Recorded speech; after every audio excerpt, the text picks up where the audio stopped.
এয়া জিকাৰ কলিবোৰ পেলাইছে। এইটো পোক দেখিছেনে? এয়া বাৰিষা লগা ৰঙালাও। এওঁ পানীলাও কেইটা কাটি আনিলে। কেৰেলাৰ আলু এবাৰ ৰুলেই বহু বছৰলৈ ৰুব নালাগে। এই পোকবিলাক চব কিমান পৰিছে। ৰেডি হৈ গ'ল আৰু এয়া বনাইছে চিকেন কাৰী। এওঁ খুব ধুনীয়া বনায়। সকলোকে মোৰ চেনেলৰ অন্য এটা ভিডিঅ'লৈ স্বাগতম জনাইছোঁ। আজি ভাবিলোঁ আপোনালোকক অকণমান আমাৰ বাৰীখন দেখুৱাওঁ। মানুহজনে কি কি খেতি কৰিছে এতিয়া নতুনকৈ, আগৰ কি কি পাচলি এতিয়াও আছে। মানুহৰ ঘৰত এখন ফুলৰ আৰু এখন পাচলিৰ বাগিচা থাকিলে খুবেই ভাল লাগে, নহয়নে? আমাৰো তেনেকৈ বেছি মাটি নাই, কঠামান মাটিত।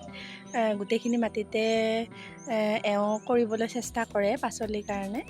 গতিকে আহকচোন এওঁ কি কি কৰিছে আপোনালোকক দেখুৱাওঁ। এইজোপা তিতা কেৰেলা, এয়া ধুনীয়াকৈ উঠিছে। আৰু এইজোপা সৰু হৈ আছে। ইয়াতে 3জোপা তিতা কেৰেলা আছে। এটা ভেটিতে কলি পেলাইছে। এয়া ধুনীয়াকৈ বগাব লৈছে আৰু এনেদৰে বাঁহৰ জেংবিলাক পুতি দিছে। এয়া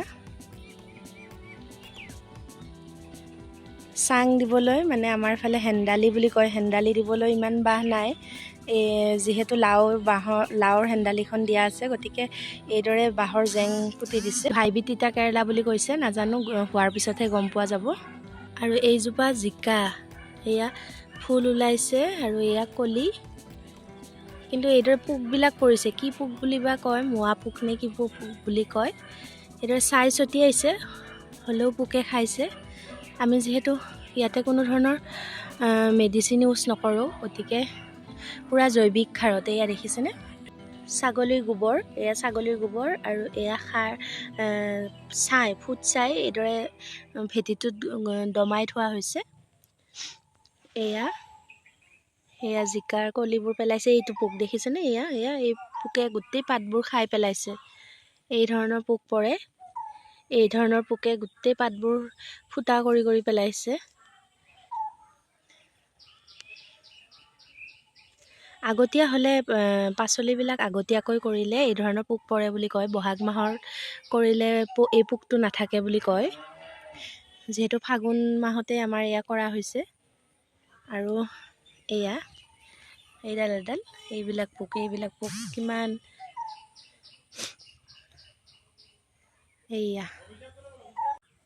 এডাল তিতা কেৰেলা 5-6ডাল মান হৈছে। বাৰিষা লগা ৰঙালাও, এয়া চাঙত লগা, এয়া বগাই গৈছে দেখিছেনে? ইয়াৰ কাৰণে চাং দিব লাগিব আৰু অলপ বগালে চাং দিম বুলি কৈছে এওঁ। এয়া তিয়ঁহৰ পুলি, তিয়ঁহৰ পুলি 2পটীয়া-3পটীয়া হৈছে। আৰু এয়া ওলাইছে তিয়ঁহৰ পুলি। ভেটিটো কিবা দি থৈ দিছে।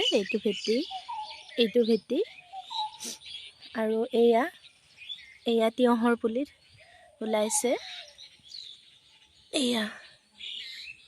ওলাইছিলে, এয়া খাই পেলালে পোকে, দেখিছেনে? ইমান বেয়া লগাকৈ খাই পেলালে। আৰু এইবিলাক হৈছে ভেন্দিৰ পুলি। এয়া গোটেই লাইনত ভেন্দিৰ পুলি লগাইছে।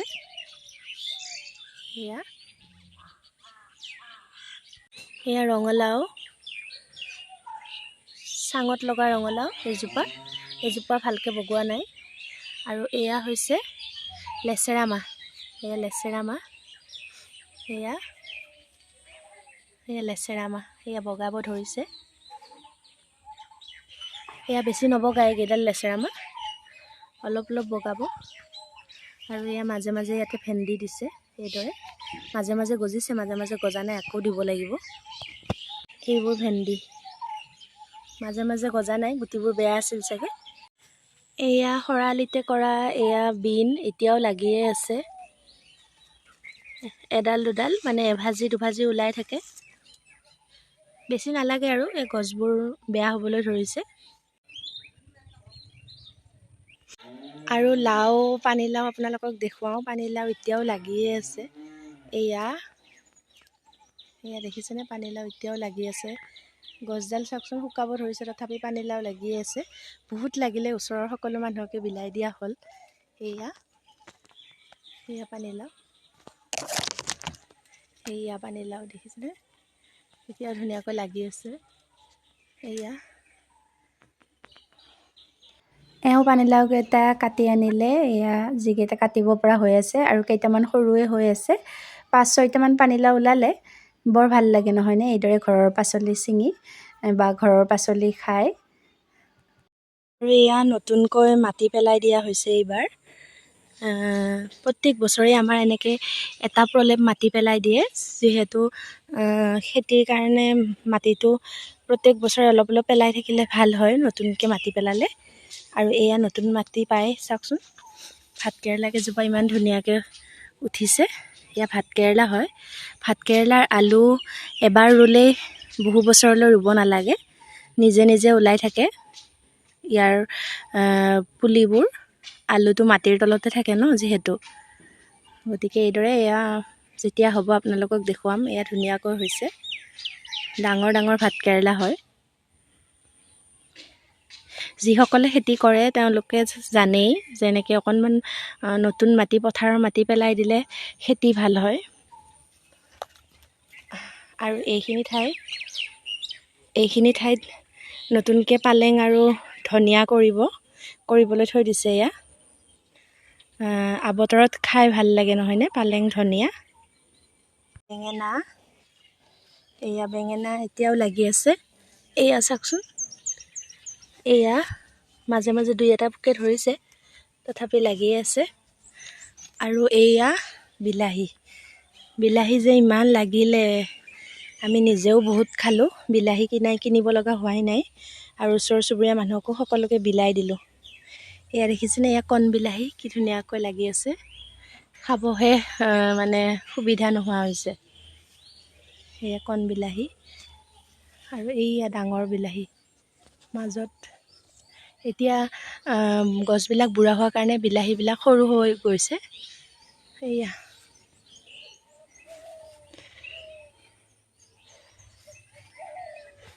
এইবোৰ পোক চাওকচোন, এইজোপা ৰঙালাওত এই পোকবিলাক চাওক কিমান পৰিছে। পোকে গোটেই পাতবিলাক খায়। সেয়া পাতৰ অৱস্থা চাওকচোন। এতিয়া বেছি কৰিব পৰা নাই, কাৰণ এইবাৰ অকণমান মাটি পেলাই দিয়াৰ কাৰণে ওপৰত এতিয়া কৰিবহে, মাটিখিনি মিলাই লোৱা হৈছে। গতিকে যেতিয়া কৰে আপোনালোকক আকৌ দেখুৱাম। হ'লেও এইবিলাক হৈছে, আপোনালোকক দেখুৱালেও কেনেকুৱা পালে জনাব। আৰু আপোনালোকৰ ঘৰত এনেদৰে কৰেনে? আমি বজাৰৰ পাচলিবোৰ খোৱাতকৈ ঘৰত এনেদৰে কৰি 2-এটা পাচলি ঘৰতে খোৱাটোৱেই ভাল নহয়নে? আজিকালি যিহে কীটনাশক ৰাসায়নিকবিলাক ইউজ কৰে, সাৰবিলাক, ল'ৰা ছোৱালীক খুৱাব ভয়ে লগা হৈ গৈছে। গতিকে জনাবচোন, আপোনালোকেও ঘৰত এইদৰে কৰেনে? এতিয়া আহকচোন, মানুহজনে আজি আমাক কি ৰান্ধি খুৱালে তাকে অলপ দেখুৱাওঁ। এয়া পনীৰৰ তৰকাৰী বনাইছে এওঁ, পনীৰ বাটাৰ মছলা। ইয়াতে কিন্তু ক্ৰীম ইউজ কৰা নাই। এয়া পিঁয়াজ মছলাখিনি ভাজি লৈছে, আৰু এইখিনি কাজু, খিচমিচ, আদা, নহৰু পেষ্ট বনাই লৈছে। আৰু এয়া গৰম মছলা অলপ দি দিছে এওঁ। আৰু এয়া পনীৰখিনি অলপ ফ্ৰাই কৰি লৈছিলে, পনীৰখিনি দি দিছে। আৰু এয়া দিছে চাহী পনীৰ মছলা, আৰু এয়া ঢাকোন মাৰি দিছে।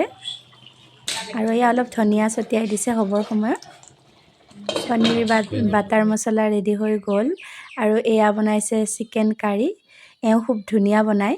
কেতিয়াবা এওঁ বনোৱা ৰেচিপি লৈ আহিম। আজিৰ ভিডিঅ'টো কেনেকুৱা পালে জনাব, আৰু যদি ভাল পালে এটা লাইক কৰি দিব। আকৌ লগ পাম অন্য এটা ভিডিঅ'ৰ সৈতে। আজিলৈ বাই বাই।